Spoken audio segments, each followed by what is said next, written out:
And to look ahead to this game, we can talk now to Australian cricket writer Paul Dennett. Paul, the first question I want to ask you is, how impressed have you been with Australia so far up to this point in the tournament?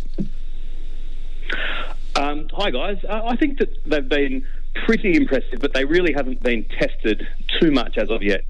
And the one game that they had a big test was against India, and they lost that. So that was a little bit disappointing.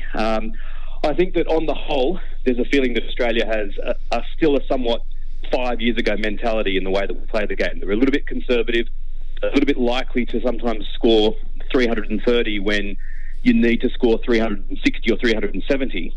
And in the 3 games that we've batted first and won, in all 3 games, there looked periods where we were going to lose.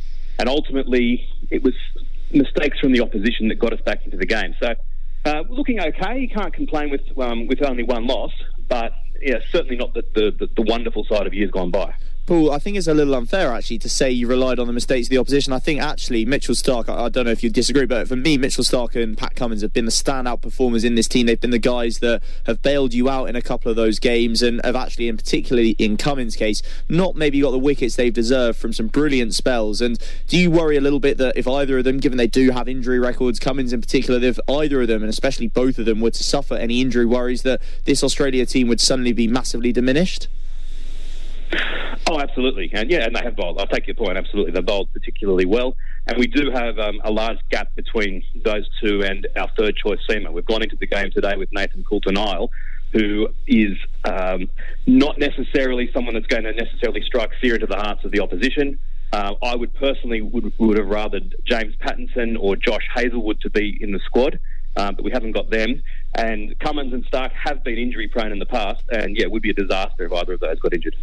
In regards to David Warner, obviously there's been a lot made over the last 6 months, and we don't need to dredge all that up, but it struck me that apart from that fantastic ton he scored against Pakistan, that he hasn't quite seemed like the old David Warner. Do you think the Australian selectors will be thinking of potentially dropping him, or is that far too big a call for who has been a terrific one-day player throughout his career?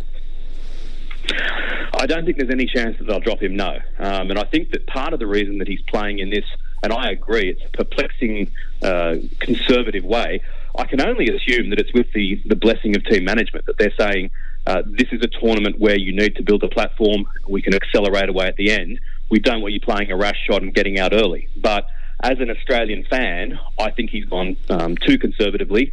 I'd prefer to see the Warner of old, and if he gets out early on in a few games, so be it. I'd agree, Paul. I have to say, if you're going to play both Steve Smith and Usman Khawaja in that middle order, you've got that security there. Contrast it with England, where obviously Owen Morgan can play a little bit of a longer innings, but normally you'd say if Joe Root were to get out early, that is your hope of an anchor innings sort of gone, whereas in Smith and Khawaja, you've got 2 players who can do that. Do you feel like the makeup, the balance of the team is right on paper, or do you think they're still tinkering too much? Do they know their best 11? Yeah, it's a good question. I think that today's selection has been interesting. There's a feeling in Australia that Khawaja would probably be dropped and that Shaun Marsh would retain his spot. I'm pleased that they've stuck with Khawaja. I think ultimately he's actually just a better batsman than Shaun Marsh. But it does cause some concerns when it's time to accelerate. We've got that extra player in there that, as you say, is more of a glue-type player rather than an out-and-out hitter. So I think as long as they're willing to be flexible with the batting lineup and promote Alex Carey or promote Glenn Maxwell when the time suits, that'll be fine. I think also we're not sure about what we're doing with our third seamer option. We seem to be swapping them around quite a bit. And Nathan Lyon hasn't yet played. Adam Zamp has been picked again in the side today. He wasn't very impressive against India. He's been very good before that.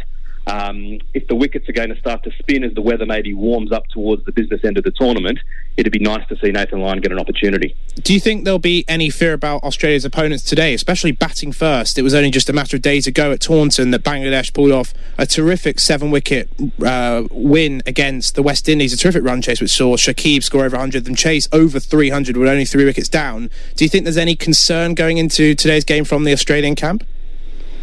No, definitely. I think that if you ask the average Australian sports fan in the street who doesn't follow cricket all that much, they'd say, Bangladesh will win that easily.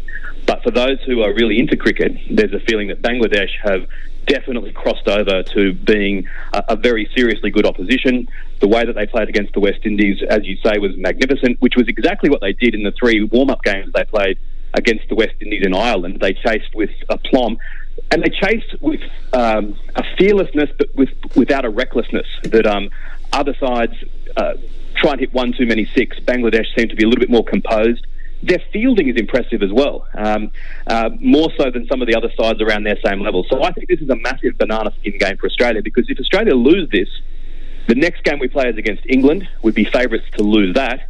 Bangladesh's next game is against Afghanistan. They'd be favourites to win that. All of a sudden, Australia would actually be in fifth spot on the table.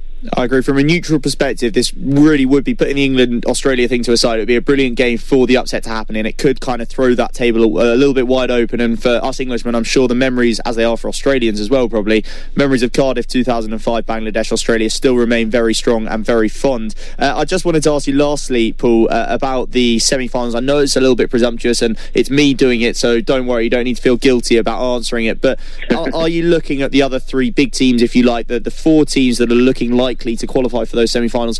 Who do you think you yourself and most Australians would be kind of hoping to avoid and maybe keener to meet out of England, India and New Zealand?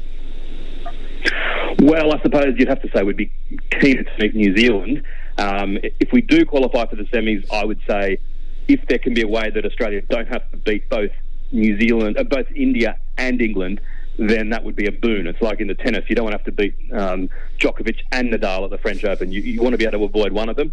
As to which I prefer to play out of those two, I think just narrowly, I think that England are the best side ahead of India, and then I think there's a bit of a gulf, and Australia probably still the third best.